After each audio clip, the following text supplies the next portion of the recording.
Hello প্রিয় বন্ধুরা, তোমরা কে কেমন আছো? আশা করি সবাই ভালো আছো, আমিও ভালো আছি। আজকে গিয়েছিলাম একটা প্রোগ্রামে, বিয়ে বাড়িতে, তাই তোমাদের সাথে শেয়ার করতে আসলাম মুন্সিগঞ্জ বিয়ে বাড়িতে কেমন খাওয়া দাওয়ার আইটেম হয়, পরিবেশনা করা হয়, কেমন ভাবে সার্ভ করা হয়, সবকিছু তোমাদের সাথে শেয়ার করার জন্য চলে আসলাম। তাই মনে করলাম যে নিজে যখন এসেছি তো তোমাদের সাথে একটু শেয়ার করি, তোমরা একটু দেখো। অন্যান্য আঞ্চলিক ভাবে যেভাবেই খাওয়া দাওয়া হোক না কেন, তো মুন্সিগঞ্জ খাওয়া দাওয়ার দিকে একটু এগিয়ে আছে, এটা বলতে হবে। কারণ আদার্স অন্যান্য জায়গায় যায়নি, গেলে হয়তো বোঝা যেত।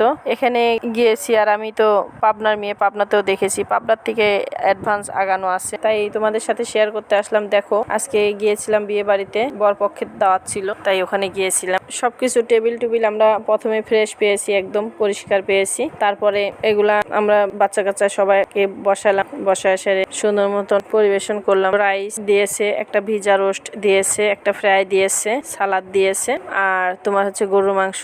যারা গরুর গোশত খায় না তাদের জন্য ছিল মুরগি, ডাউল ছিল সর্বশেষে, তো আবার সাদা ভাতও ছিল। যে রাইস খেতে পারেন, অনেকে আছে পোলাও খেতে পারে না দাওয়াত বাড়িতে, তাদের জন্য সাদা ভাতের ব্যবস্থাও ছিল। আর এক্সট্রা মুরগি ঝাল রেজালা ছিল, যেটা সম্পূর্ণ টেবিলে দেওয়াই ছিল, যার যেটা মনে চেয়েছে সে সেটা খেয়েছে। দই, এগুলো সবকিছুই না সামনে থুয়ে দিয়েছে, যে যেভাবে নিয়ে খেতে পারে, যার যতটুক প্রয়োজন আছে। না দিয়ে থুয়ে চলে গেছে, না এরকম কিছুই না, সামনে দিয়ে গেছে, আমরা নিজেরা নিজেদের মতো নিয়ে নিয়েছি, অপচয় করিনি। টানে রাখেনি, টানে রাখা মানে বাইরে দিয়ে চলে যাওয়া বা নিবেন নিবেন না এরকম কিছু জিজ্ঞাসা করেনি। তো মুন্সিগঞ্জের খাওয়া দাওয়ার দিকে খুব ভালো লাগলো, ভালো লাগে ম্যাক্সিমামই, কারণ প্রয়োজনের বেশি তো নেই না, আর অযথা অপচয় করাটা একদমই ভালো না। তাই খাওয়া দাওয়া করলাম, বউ কোণে দেখতে গেলাম, বউ যেটাকে বলে বউ দেখলাম। বউ মোটামুটি ভালোই হয়েছে, ঘর ভরা ফার্নিচার আছে, তোমার হচ্ছে কাঠের ঘর। মুন্সিগঞ্জ তো ম্যাক্সিমামই কাঠের ঘর হয়ে থাকে, কাঠের ঘর, ফার্নিচার, টোটাল ঘর দুয়ার সম্পূর্ণ সাজানোই আছে। বউ দেখলাম, তাই তোমাদেরকে বউ শেয়ার করলাম, নিজেও দেখলাম, তোমাদেরকেও দেখালাম। দেখে সেরে